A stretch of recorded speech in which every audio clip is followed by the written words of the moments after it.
Allah yang telah memberikan kita beribu-ribu nikmat, diantaranya nikmat iman, nikmat Islam, serta nikmat sehat. Salawat serta salam senantiasa kita curahkan kepada Nabi besar kita, yaitu Nabi Muhammad SAW, serta para pengikutnya hingga akhir zaman. Sebelumnya, perkenalkan saya Zalfa Rizka Al-Makfira dari kelas 8E SMP Al-Fitian School Tangerang. Pada kesempatan kali ini, saya akan berkultum yang berjudul Rahmat di Bulan Ramadan. Di bulan yang paling istimewa bagi umat muslim, bulan Ramadan mempunyai beberapa keutamaan yang tak dimiliki di bulan-bulan lainnya. Oleh karena itu, jangan sampai kita menyia-nyiakan begitu saja semua keistimewaan yang ada di bulan Ramadan ini. Terlebih, kita masih diberi kesehatan dan umur untuk bisa kembali bertemu dengan bulan Ramadan tahun ini. Di bulan ini, tak heran jika banyak sekali umat muslim yang berlomba-lomba untuk melaksanakan ibadah wajib maupun sunnah. Sebab Allah Subhanahu wa Ta'ala akan memberikan ganjaran pahala berlipat-lipat ganda bagi hambanya yang beribadah di bulan Ramadan. Karenanya, ibadah yang bisa dilakukan mulai dari melaksanakan sholat 5 waktu, tadarus Al-Quran, tarawih di masjid dan musola, bersedekah dalam menyediakan takjil, dan yang lainnya. Allah Subhanahu wa Ta'ala telah menyediakan 3 kado istimewa di bulan Ramadan, yakni ampunan atau maghfirah, rahmat atau kasih sayang Allah, dan masuk ke dalam surganya dan terbebas dari api neraka. Rasulullah SAW bersabda dalam salah satu hadisnya yang berbunyi, Awwalu syahri Ramadan rahmah wa awsatuhu maghfirah wa akhiruhu iskum minan nar, yang artinya awal bulan Ramadan adalah rahmat, pertengahannya ampunan, dan akhirnya pembebasan dari api neraka. Dari Ibnu Huzaimah. Memang kualitas hadis ini dhaif atau lemah, sebagaimana dijelaskan oleh Imam As-Suyuti dalam kitabnya Jami'ul Ahadits. Mendapatkan kasih sayang atau rahmat Allah adalah sesuatu yang sangat penting, dan kita sebagai hamba harus berusaha untuk meraihnya. Pasalnya, rahmat Allah mempunyai peran yang sangat besar untuk seorang hamba nantinya di akhirat. Bisa jadi, ada seseorang yang dikenal rajin beribadah dan taat, namun orang tersebut tidak mendapatkan rahmat Allah. Ibadahnya tidak diterima. Nauzubillah, semua amalannya hanya sia-sia.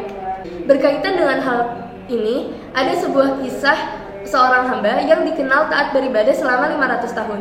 Namun, orang tersebut masuk surga bukan karena ibadahnya, melainkan karena rahmat Allah Subhanahu wa Ta'ala.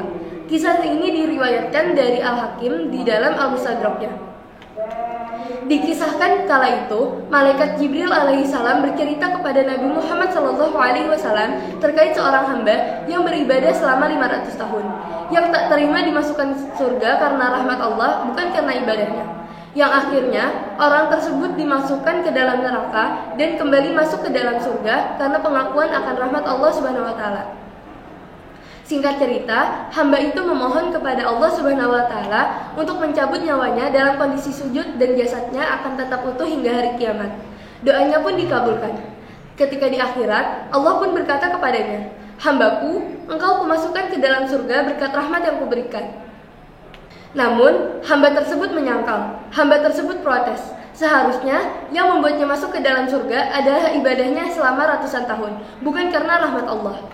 Usai dihitung, ternyata bobot rahmatnya lebih besar dibandingkan amal ibadahnya yang ratusan tahun. Allah pun akhirnya memerintahkan malaikat untuk memasukkan hamba tersebut ke neraka. Namun, sebelum dimasukkan ke dalam neraka, hamba tersebut pun mengakui jika ia hanya bisa masuk ke surga karena rahmat Allah lebih besar. Ia pun akhirnya tidak jadi dimasukkan ke dalam neraka. Cerita ini diambil dari catatan Abu Laits As-Samarqandi dalam Tanbihul Ghafilin, halaman 63.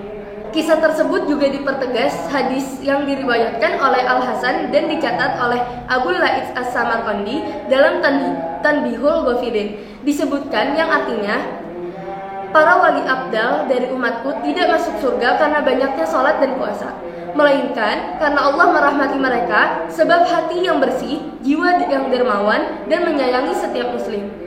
Demikian pentingnya kita sebagai hamba memanfaatkan bulan Ramadan untuk meraih rahmat Allah Subhanahu wa Ta'ala. Akan tetapi, tak berarti menomorduakan ibadah dengan alasan yang lebih utama untuk mencari rahmat. Justru dengan beribadah, kita sebagai hamba menunjukkan ketaatan kepada Allah Subhanahu wa Ta'ala sehingga menjadi faktor memperoleh rahmat Allah. Itu saja yang bisa saya sampaikan. Selamat menjalankan ibadah puasa Ramadan. Semoga Ramadan tahun ini lebih baik dari tahun sebelumnya dan kita masih bisa dipertemukan dengan Ramadan yang lainnya. Sekian dari saya, kurang lebihnya mohon dimaafkan. Wabillahi taufiq wal hidayah. Wassalamualaikum warahmatullahi wabarakatuh.